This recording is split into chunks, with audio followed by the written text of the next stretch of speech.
فنصرة لإخوانكم المسلمين هناك، الدعاء لهم ونشر هذه القضية والاهتمام بها والحديث عنها، ومن كان يستطيع أن يصل المسؤولين يصل المسؤولين حتى يرتفع صوت المسلمين هناك، ولا يظن هؤلاء اليهود المجرمون أنهم لا يتعاملون إلا مع الفلسطينيين فقط، هم وجها لوجه، حتى يعلموا أن كل العالم الإسلامي مع هؤلاء الفلسطينيين، وأنهم يد واحدة، وأن المسلمين كالجسد الواحد، إذا اشتكى منه عضو تداعى له سائر الجسد بالحمى والسهر. هذه نسيها كثير من الناس اليوم، أنهم جسد واحد ويد واحد. نتذكر أن هذه أشرف أرض غصبت من المسلمين، أشرف أرض غصبت من المسلمين الآن يحكمها غير المسلمين هي هذه الأرض طيبة المباركة التي هي فلسطين.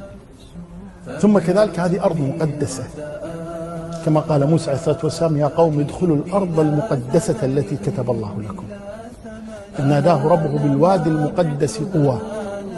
هذه الأرض مباركة، كما قال النبي صلى الله عليه وسلم عن أرض الشام: إنها أرض مباركة.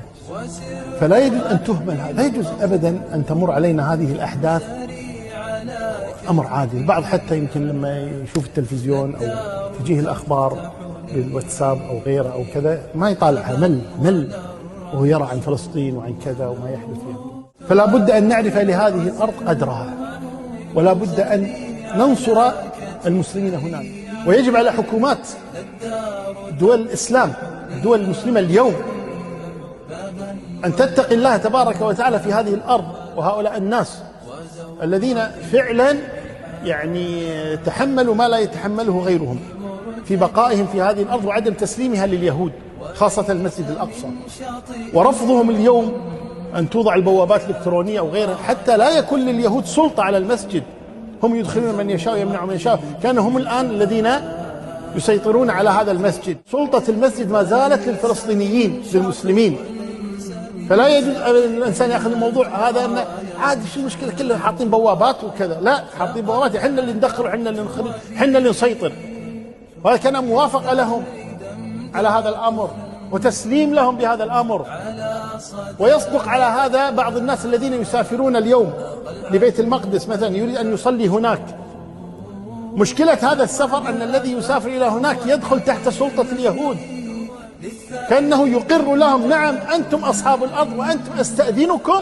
ولذا لا يجوز للإنسان يسافر إلى هذه البلاد اليوم على سبيل السياحة أو الصلاة في هذا المسجد. لستم أنتم، نحن اللي نسيطر على هذا المسجد ولستم أنتم.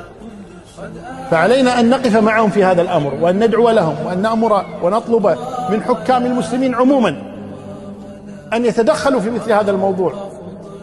ولعل تدخلهم يمنع اليهود من الاستمرار، لأنهم لا يرون أحدا يمنعهم ولا أحد يتكلم معهم.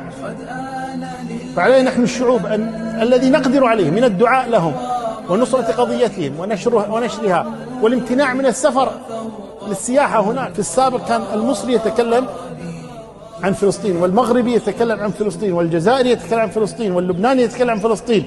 فبدأوا يضيقون حتى صارت عند أهل فلسطين هم الذين يحكمون هذا الأمر، وهم الذين يقررون هم كذا وهم كذا، فتسلطوا عليهم والعياذ بالله. وتخلى المسلمون عن قضيتهم الأولى، هذه القضية العظيمة. صحيح أخذت أكثر من أرض من المسلمين، لكن هذه أهم أرض أخذت من المسلمين.